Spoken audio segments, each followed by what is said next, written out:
Check, mic check, 1, 2. My hair is a little poofy. I feel like it's just gonna end up being a weekly thing, just watching me fight with my microphone.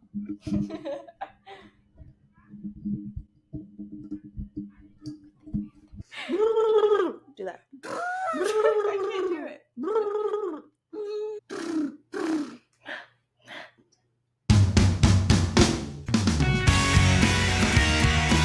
Hey guys! What's up, y'all? We're back. Yeah. Welcome to A Darn Good Time, episode 2. And also, we figured out how the mics work. We did. You're welcome. I hope they work. I know, watch them just not work now. They were sitting there. Anyways, so episode 1 was a lot of fun. It was. And it kind of spread a little bit more than we thought it was Oh my going to. goodness, yes. We have like almost 90 views. Crazy. Which I know is like in the grand scheme of things is not that much, but I definitely thought we would get maybe 10. Yeah, I was expecting 10. 4 of those would be us, and like 3 of them were our mothers. So, yeah. There were people that we have talked to very few times saying that they watched our podcast. Yeah. Which was crazy, but we are super grateful and super excited, and yeah, we hope you continue to follow along on this little journey with us. So we are just going to get right into it. Mm-hmm. So as we did talk about briefly last week, we are sophomores in college. Yeah. Which means we are in the 14th grade, technically. Yes, 14th grade. Which does not count kindergarten. Or pre-K, if you went. I didn't. Did you go to preschool? Yes. I didn't. Did you go to kindergarten? Yeah. Okay. I went to preschool, and then I went to half-day kindergarten. It was a half a day. Cool. And then we moved to Danville, and I started first grade in Danville. Mm. Yeah. So it's technically like 16, 17 grades for me. True. But, you know, whatever. It's only the 14th grade. For me. Whatever, Celia. Anyways, but we're in the 14th grade. Yeah. So we've been in school for over a decade. Yeah. Like a good bit over a decade, actually. What's 15 years? Is that a thing? I don't know. I'm sure there is a term. Not common enough, though. You know. They probably covered that in preschool. Oh, man. Anyways, well, how come you don't know? No, for me it was the second half of the day of kindergarten. Oh, right. Yeah. Anyways, the point is we've been in school for a long time, and I would say that we've learned a thing or two about education, but also about life. And math. Speak for yourself. But we decided we wanted to talk about 14 things we've learned by the 14th grade. Woo! And we've learned a lot more than 14 things, so don't worry. But these are kind of just 14 big things that have sort of, I don't know, made an impact on our life, I would say. Mm-hmm. So it should be a lot of fun. Little nuggets of wisdom. Yes. It was like if we were to write an instruction manual or give our younger self advice about getting to the 14th grade, this is some of the big things that we would say to her. Yes. So, anyways, let's get started. The first one is, it's okay to be a nerd. Like, at this point, I've just accepted it. I'm a math major. Every time I tell someone that, they're like, what is wrong with you? I've accepted it. I like Star Wars. I like Star Wars too, but what? That doesn't make me a nerd. Does it? Borderline. Interesting. Do you do research on it, or do you just like it? Do you do research on it? Depends on the day. That's a nerd. Yep. Lewis? Who's Lewis? Remember my, if you could do anything, what would you do? And I said, sit down and ask C.S. Lewis about his books. Oh. That's kind of nerdy. That was very nerdy. I wasn't going to say anything. I'm all for supporting your impossible dreams, however. Oh, I still definitely would love to do that. but I am a nerd. Yeah. And it's okay. I'm glad you've accepted that. Yeah. Yeah. People are like, what's wrong with you? And I'm like, what's wrong with you? What are some nerdy things that you don't like? Do you like Star Trek? Nah. Okay, that's good. That's we can still be friends. Yeah. Do you like science? Or is it just math? What do you mean science? Like, I like science. I like some more than others. Like, physics is more fun because it has math in it. But, I don't know. The way her eyes just lit up talking about physics. LOL. That's funny. But I'm, like, always super interested in science stuff, and I have fun with it. Yeah. Maybe you should... Did you have braces? Braces and glasses. At the same time? Yep. So you had a nerd phase and everything? I don't think I ever grew out of my nerd phase, though. Well, you don't look like a nerd. Yeah. I've gotten past that. Yeah. There was a good bulk of my childhood, though. Yeah. That's unfortunate. Mm-hmm. Glasses for all of it. Braces for, like, 4 years. Mm-hmm. That's good. Wow. All right. So Celia's a nerd. If you're a nerd out there, take heart. You're not alone. I'm here with you. We love you anyways. Number 2 is brushing your hair hurts less when you do it yourself. And as a fellow curly-haired girl, I feel like that is a very important thing to tell you ladies. Because if you don't do it well in the back and everything, then your mom will be like, here, let me do it. And it's painful. I could not tell you how many mornings there were tears and screaming and gnashing of teeth. Gnashing of teeth? Because my hair had to be brushed. And I mean, I honestly, at this point in my life, I don't know if it was more painful for me or my mom. Oh, yeah. But that really just like puts you on a certain track for the day, you know? Mm-hmm. So. Did it depend on like what kind of day your mom was having? Maybe. You know, or if we were in a rush. Ooh, yeah. Maybe on the days where it really hurt, that quick. she was just like really mad at my dad or something. That's so funny. I don't know, but I don't know why it is that when you do it yourself, it doesn't hurt as bad. Yeah, even though you're doing the same thing. Right. I don't really know what the science is behind that. Do you, nerd? No, but I will get back to you next week with some research. Gosh. Number 3, whiteboards are your best friend. Now let's remember number 1. Continue. For so many reasons. Homework, packing lists, cleaning lists, organization, giving your roommate a note. The possibilities are endless. Whiteboards is like the best investment you could ever make. And when we were planning out our room for our dorm room for this year, we had to specifically plan out a spot that was big enough for me to stand in front of my whiteboard and study for hours on end. We planned around the whiteboard. I'm not even kidding. We did. Yeah, and we got a pretty cozy dorm room. Like, it takes a good bit of space. Mm-hmm. But what are some things you've written on a whiteboard? I mean, I've memorized lots of things. Equations upon equations. Recitations. All kinds of Shakespeare up there. One time there was just the entire book of Philippians. That's true. On a whiteboard. True. Sometimes you need it. Hello. So, when you tutor people, you tell them to get a whiteboard? Yes, I have done that. And how do they respond? Well, they're not quite as enthusiastic as me. They're like, oh, good idea. But I'm like, no, seriously. It will save your life. And they're like, oh, okay. They probably think you're a little crazy. Well, I think they'd expect that as a tutor, though. Maybe. No, a little nerdy.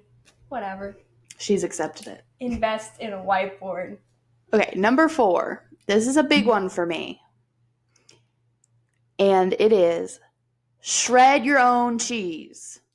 Yes. Do not go buy that baby powder covered shredded cheese from the Walmarts. The Walmarts?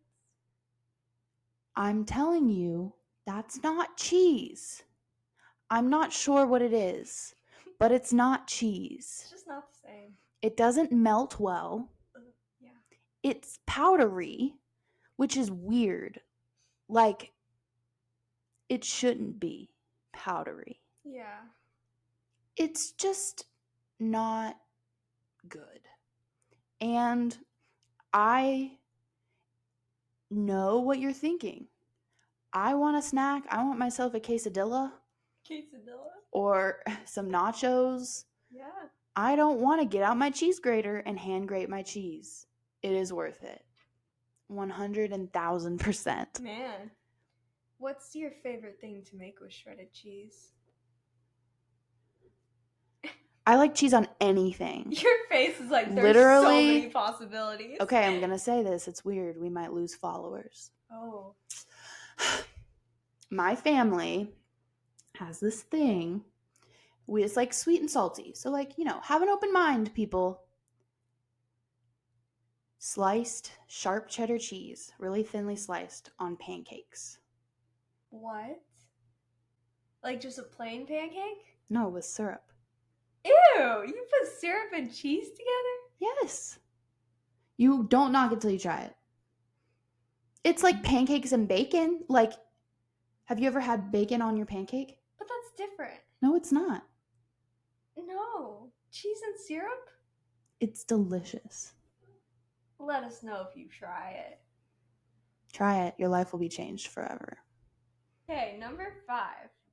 So I feel like I've learned this most recently in college, but don't wait for other people to come talk to you. Like, take initiative and go talk to people. Mm-hmm. And you're probably thinking, if you know me, like, who are you to say that? You're the quietest person I've ever met.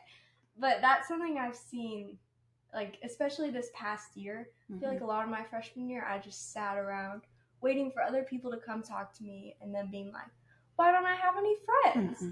Because I wasn't making any effort. Mm-hmm. And it's scary, but it's worth it. And it's really not that hard once you do it, Yeah.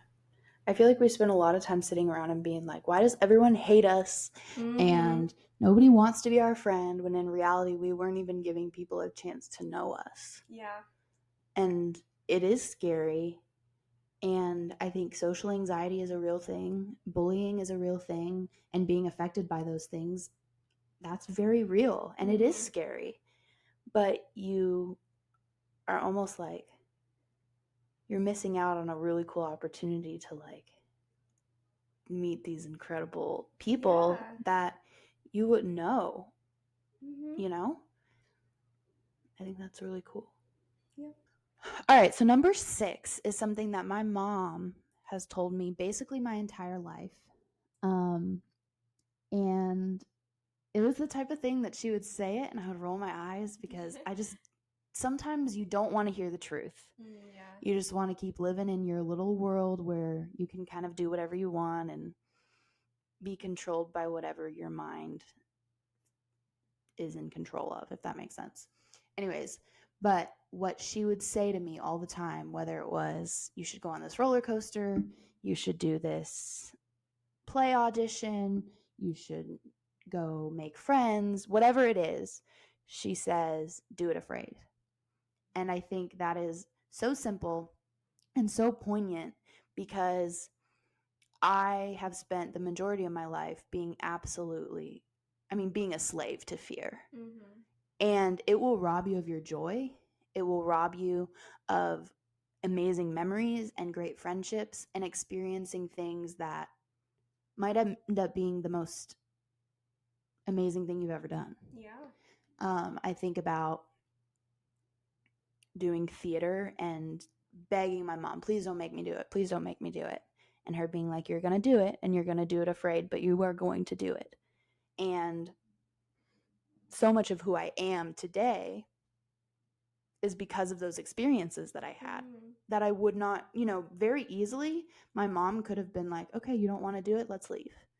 But she instilled this almost a fire in me to be like, doing things, even though you're scared, that's what makes you strong. being fearless doesn't mean that you don't feel scared. It means that you feel scared and you do it anyways. Mm-hmm.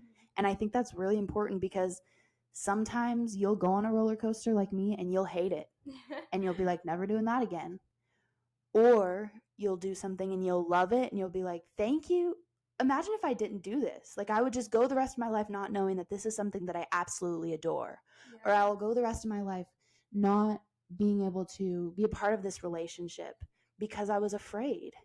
And I think fear is such a scary monster that will keep you from doing the things that have the ability to bring you the most joy. And I think it's really hard to not let that be a controlling thing in your life. But almost looking, staring fear right in the face and being like, watch me, Yeah.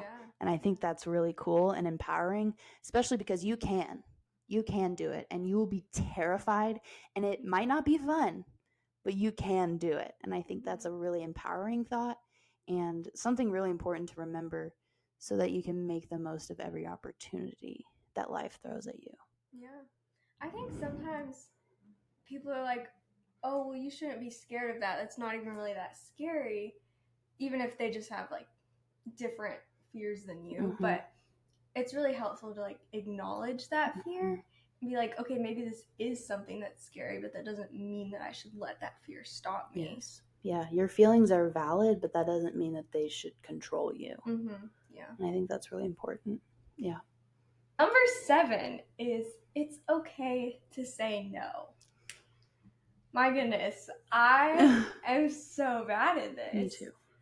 But also something I've been learning in college, there's just so many opportunities here that I feel like get thrown at you, which is great. Like so many things to do, to get involved in, like people to learn from or get to pour into, but you can't do all of those things. You can't do it well if you try to pick all of those things. Like, it's okay to say no and limit yourself. Like, being like, these are the things I really want to invest in. And if I have time, I'll do these other things. But don't overload it just because you feel bad or you don't want to disappoint someone.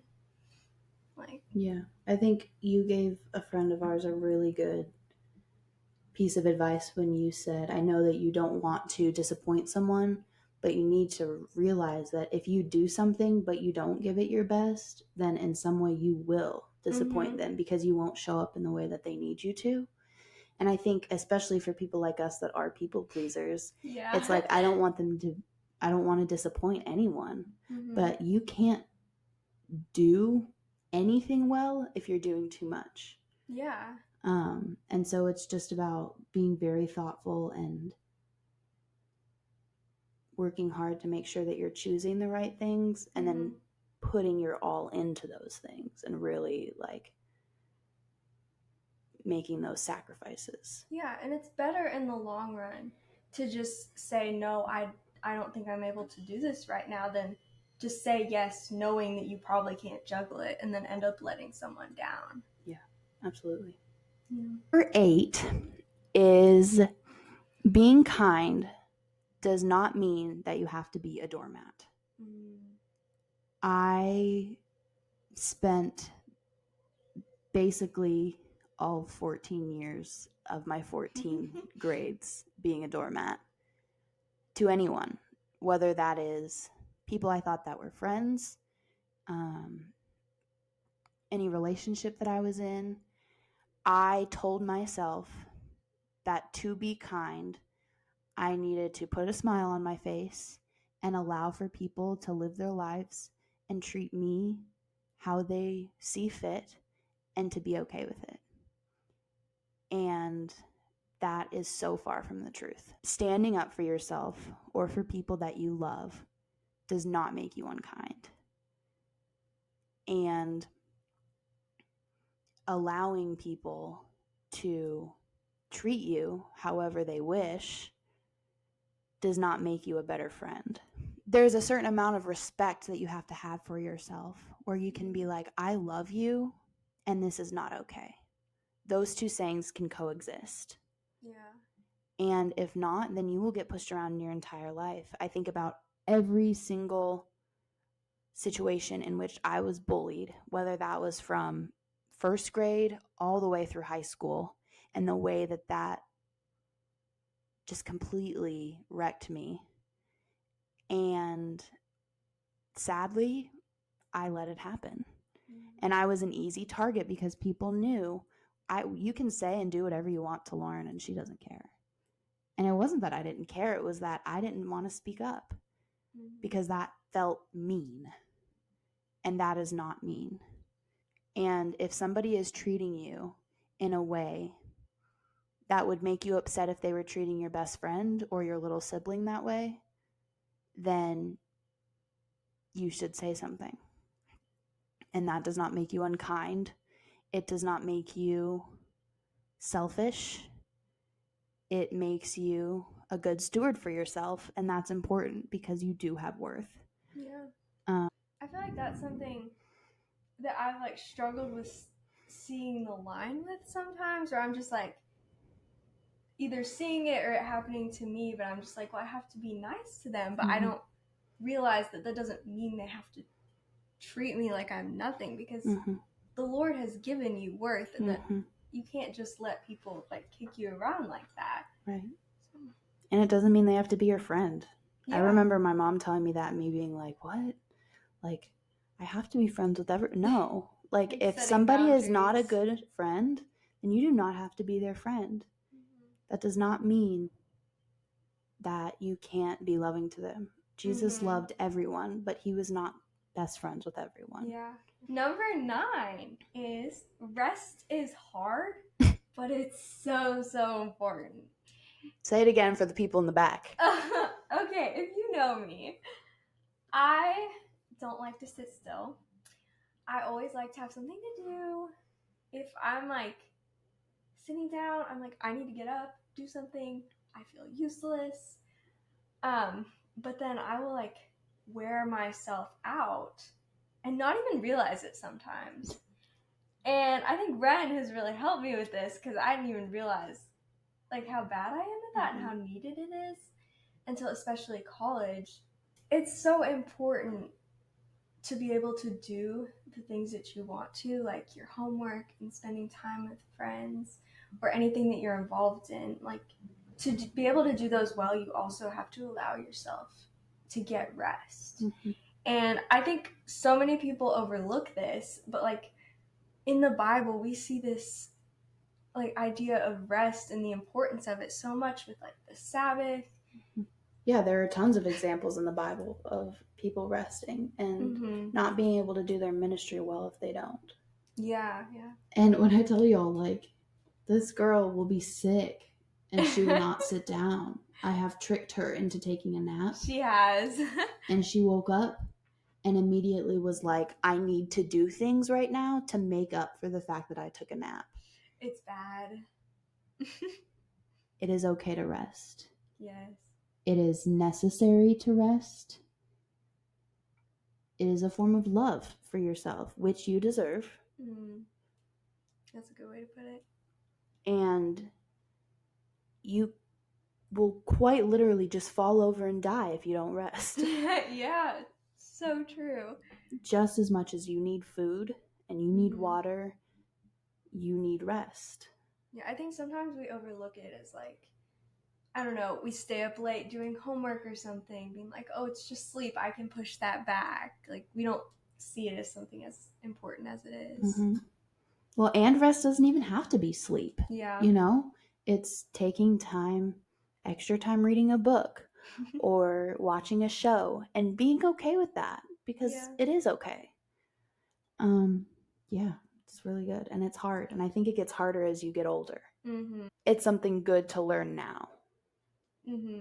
All right, number 10 is your worth is not dependent on your work. And this is huge for me with my relationship with God. It is that way with my relationship with others. I put on myself the idea that I need to do enough to earn someone's love. I need to do enough to earn someone's pride. I grew up telling myself I need to do this, this, this, and this so that my parents are proud of me. When they would tell you that my existence makes them proud. Yeah. You know?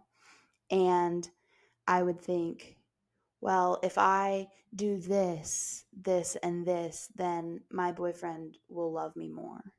And if I do this, this, and this, then this friend will actually let me sit with them at lunch. And if I do this, this, and this, then I will deserve people's affection.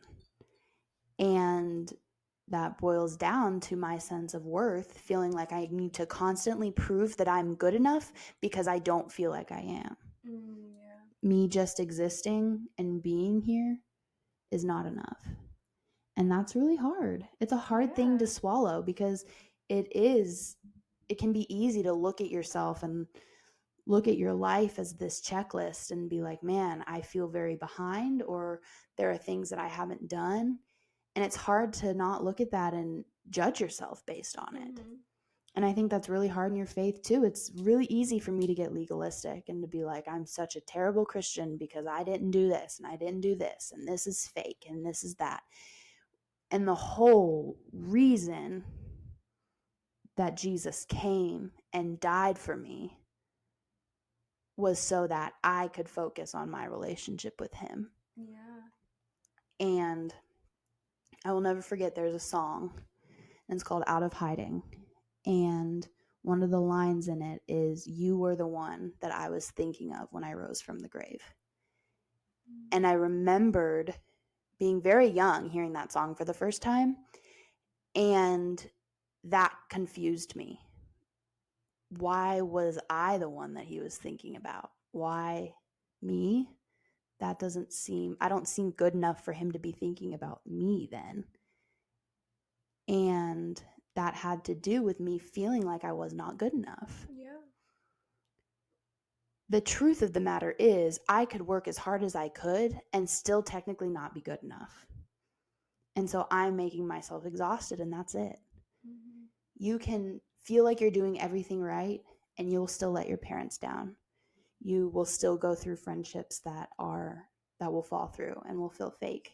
You will still go through a breakup, and you will end up just feeling like everything is your fault. Mm-hmm. And that's not the case all the time. Yeah. And so it's this way of recognizing I am here and I'm doing my very best to live a life that is pleasing to the Lord and loves other people. And that is enough. Mm-hmm.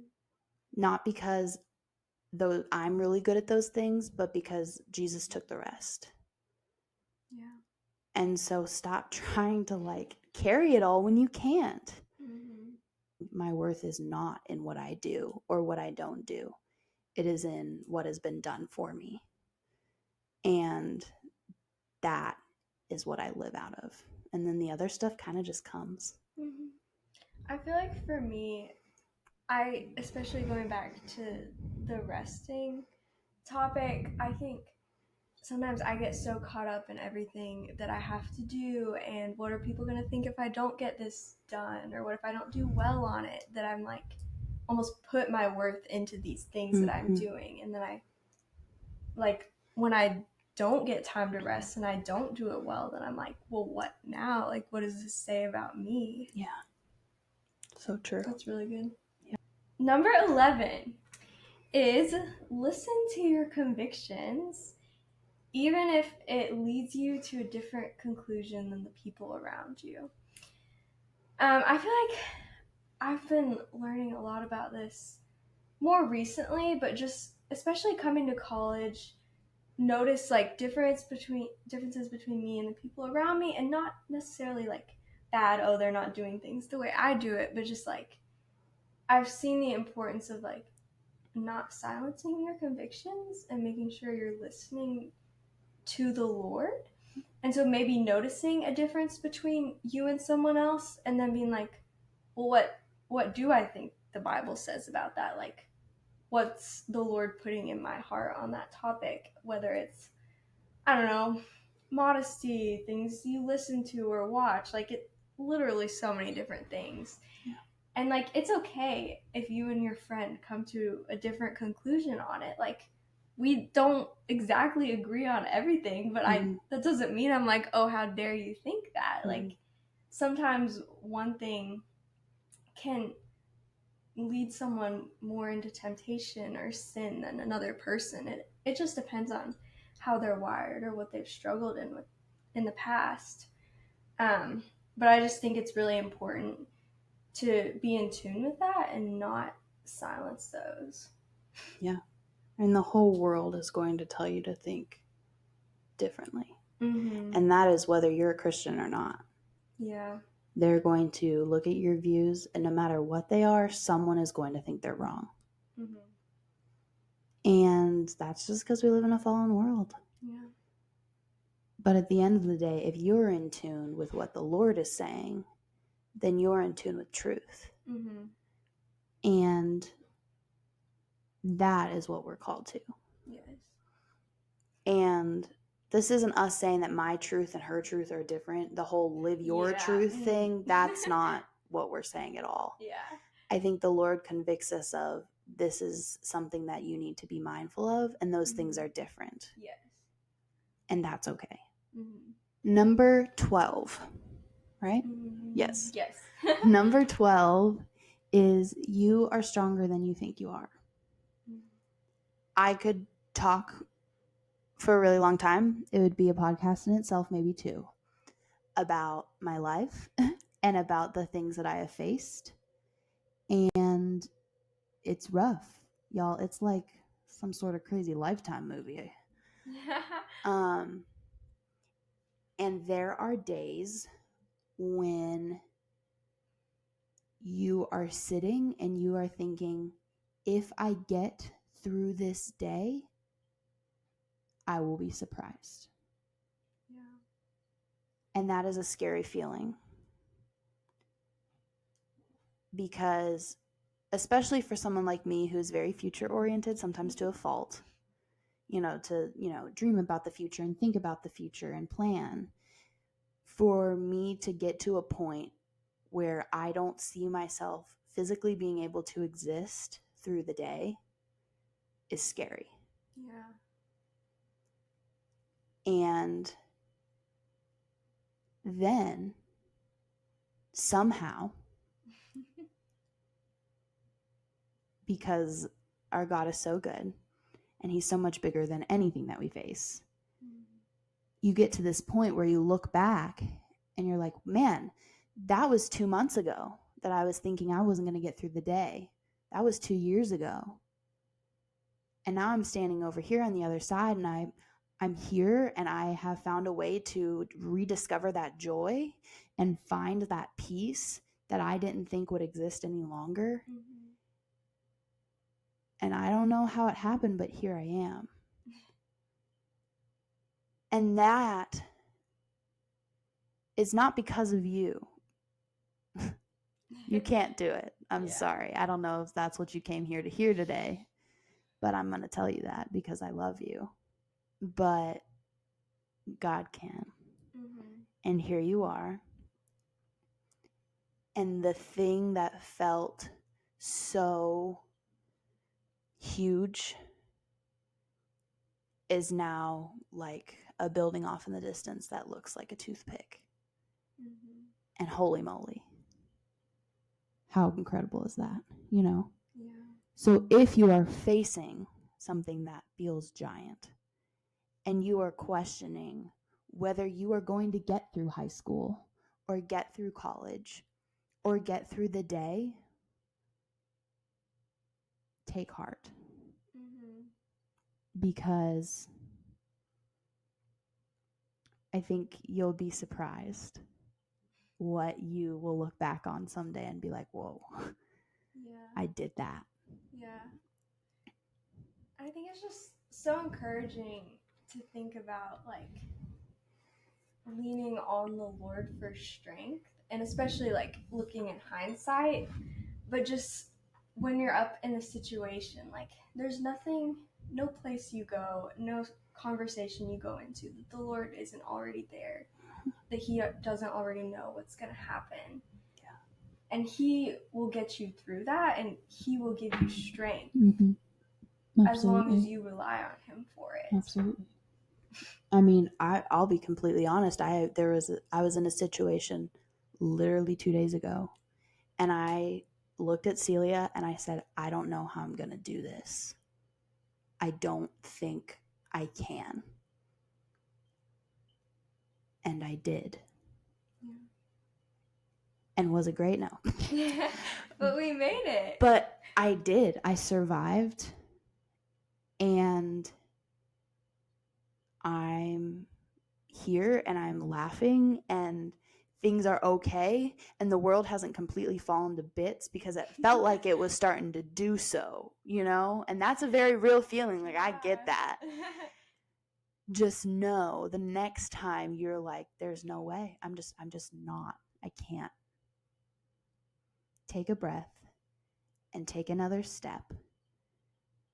Lean into the Lord and do the next right thing. And before you know it, you will be on the other side saying, holy cow, how did that happen? But thank you, Jesus. 13 is the best friends aren't afraid to hurt you by telling the truth. And Red is definitely one of these friends for me. But I think this is something that took me a while to realize. And like the first time that I had a really good friend like this, I was like, whoa, why would she say something like that to me? That's rude. And then the next day, like, I'm thinking about it, and then I'm like, okay, but she was honest with me, and she didn't lie to make it easier for herself, or so there's no like conflict in our friendship. Like, she was willing to hurt me and maybe risk something, but to be honest and help me grow. And that's something that I've come to value so much in a friendship, is someone who's willing to be honest, even if it's hard and it's going to lead to a hard conversation. Like, it's so worth it. I laugh because it is very new for me to be that friend, which is evident based on the fact that moments ago I was saying that just because you're kind doesn't mean that you get to be a doormat. And that, I'm not even talking about when people do things directly to you. It's just, we are given one another to help us grow. And if we're just like, they're fine, they'll figure it out, then what am I even here for? Yeah. I'm just wasting your time at that point. Yeah. And it is scary because I hate confrontation. I hate for people to be mad at me. The way to do it, that is, I love you, and this is what I see. And I think it takes someone truly seeing you. Yeah. And there's a special thing about that too, because there are friends that you have that they're fun to hang out with, and they are kind and you value them, but you don't look at them and think they see every part of me and they're still here. Yeah. Yeah. And friends like that are really, really special. And they're God-given, because, I mean, the Bible says iron sharpens iron. In the same way a friend sharpens another. I think a lot of times people are like, oh, I don't want to hurt their feelings, that makes me a bad friend. I don't want to do this, that makes me a bad friend. No, a good friend sees you and is like, hey, I love you, but we can do better. Yeah, a good friend calls you out on something. Yeah. It's hard. Yeah. It's so hard. Yeah. All right, number 14. Last one. Just because we grow old does not mean that we have to grow up. And that is something I have learned a lot over the past couple of years. Shout out to my theater friends for helping me learn this. There are things about growing up, growing old, that are terrible. And we have the rest of our lives to worry about jobs and taxes and all of the things that come with being an adult. And it can be really easy to focus on those things and be like, okay, I'm an adult now. I need to act like an adult. And there are times and places to act in that way, yes. However, I also believe that life is a gift and it is fleeting. And we get to decide how we live it. And I spent so much of my life feeling like I needed to act put together. I needed to be good, not do anything that might look like breaking the rules or that would draw attention to myself. And I lived in a lot of fear and anxiety. And I let the little things in life sort of get to me. And I think about how we're called to have a childlike faith. And out of that comes this childlike joy. And I think that's really important because there are so many things in life that can just get us down. Like I get a bad grade on a test and I can literally let that ruin the rest of my day. Or I can be like, it's done. That I did everything that I could. I will try again next time. And so I'm going to make the best of this day that I have because tomorrow's not promised. So am I going to spend the rest of the today worrying about a test that if tomorrow never comes doesn't matter? Yeah. Or am I going to live?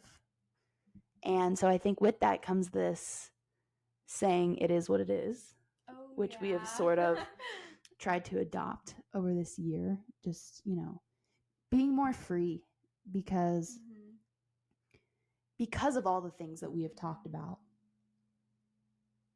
all of those gifts that the Lord gives us, we do not have to deal with fear and we are able to rest and we are allowed to say no.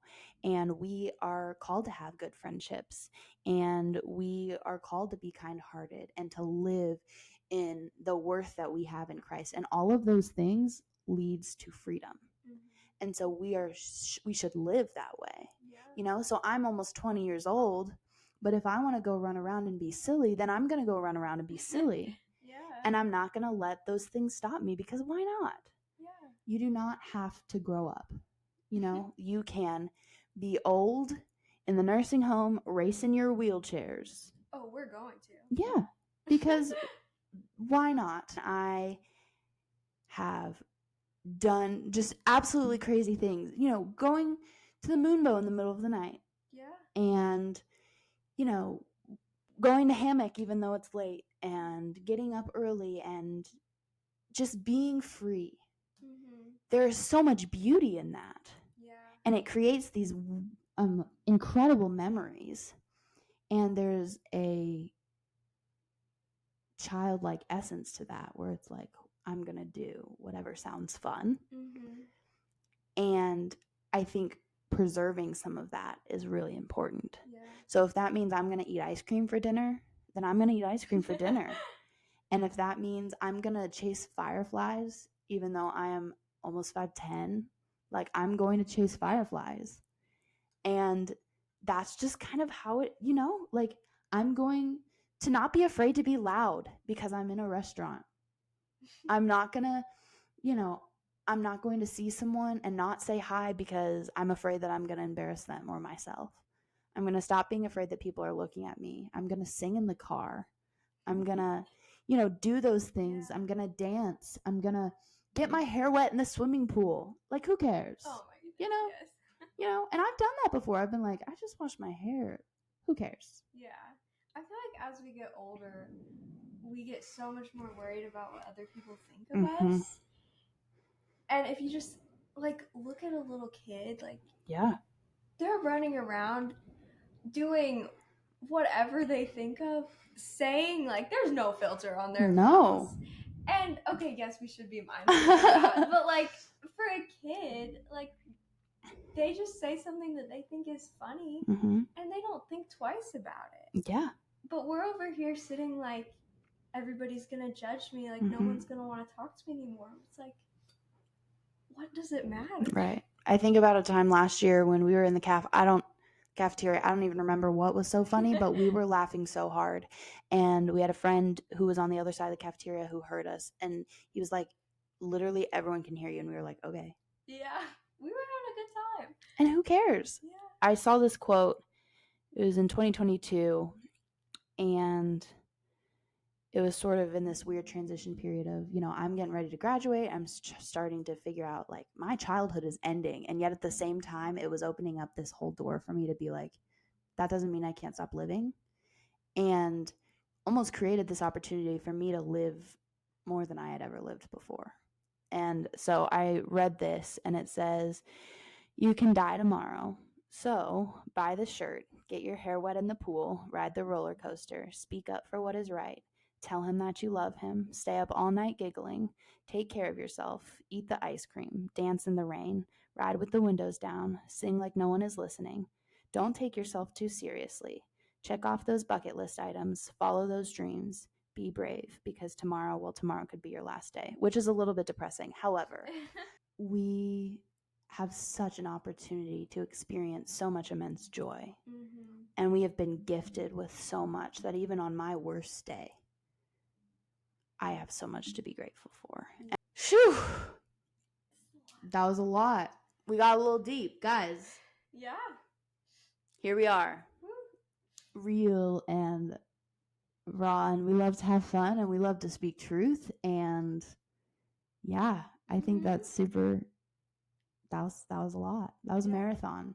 Thanks for sticking with us. 14 things we've learned since the 14th grade. By the 14th grade.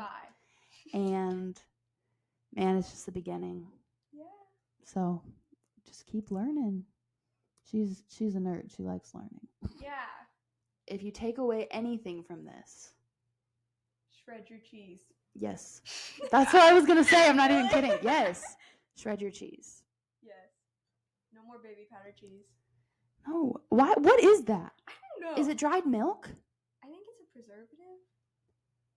It's just chemical. Like, yeah, it could be baby powder. Get the real cheese, guys. I promise it's worth it. And then you'll have, like, muscles. All right, y'all. Well, it's been fun. It's been real. If you have any ideas of what you want to talk about, feel free to reach out. Let us know. Yay. And yeah, we hope you enjoy. We hope you learned a lot. And we sure had fun hanging out with you. So see you next Thursday. Bye, guys. Bye.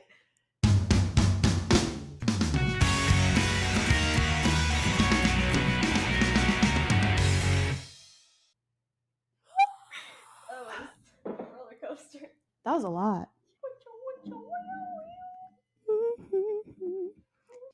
So we've been in school.